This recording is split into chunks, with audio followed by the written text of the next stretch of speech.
Hi everyone, welcome to January 2022's Yoga for Runners and Cyclists session. We're going to get straight into it today, keeping it really simple, working only through the hips today. So the theory being we've maybe been a little bit seated, we need to kind of open up those hips a little bit. As always, just a bit of floor to work with, that's all that we need. We're going to come onto our back to start with. Let both knees bend so the feet are flat on the floor, and you're going to cross your right ankle over the left thigh. So it's going to be just below the knee as we're looking at it. Your hands are going to go around the back of the left leg, and you're going to try and pull that leg close to you. Whilst you're doing that, use your opposite elbow, your right elbow, to push into the right knee. And that will help us just increase the stretch into your right hip.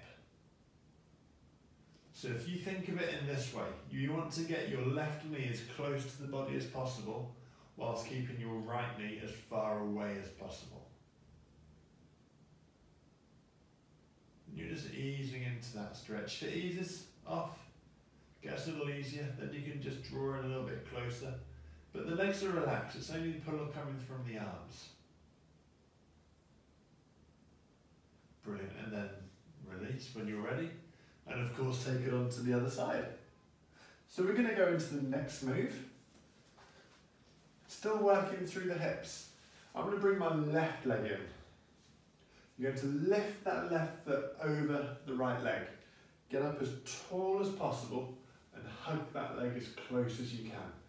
So that might be enough for you to start to get a bit of a stretch into that left hip.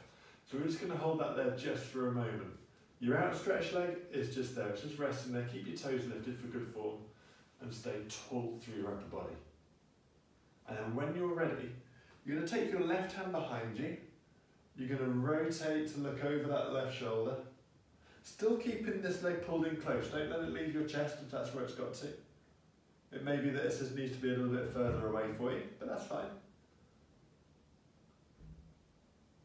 We're just holding that there. When you do this twist, temptation might be just to sink through this lower part of the spine. Try not to. Try and keep yourself up as tall as you can. Use the arm to help you. Use the arm behind you to help you as well. And we're rotating. So that again takes the stretch a little bit deeper into the hip, a little bit into the lower back as well perhaps. And then when you're ready, you untwist.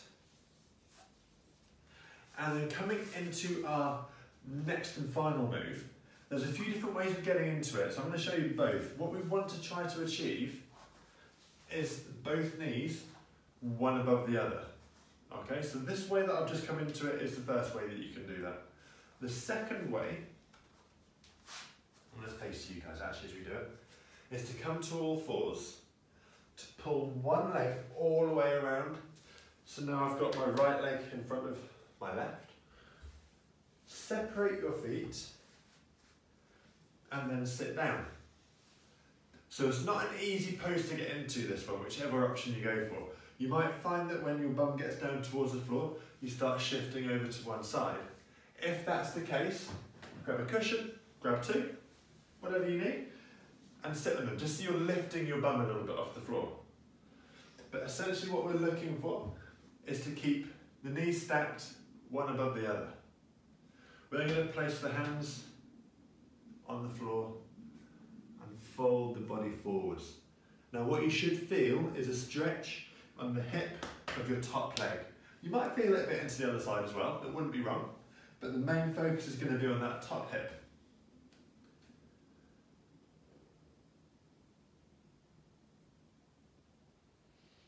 And then of course when you're done, push yourself back up, release the legs, and you're going to take it over to the other side. But for now, we're going to leave that there. Thank you for joining me. I look forward to walking you through 2022 once again. Thanks a lot, bye-bye.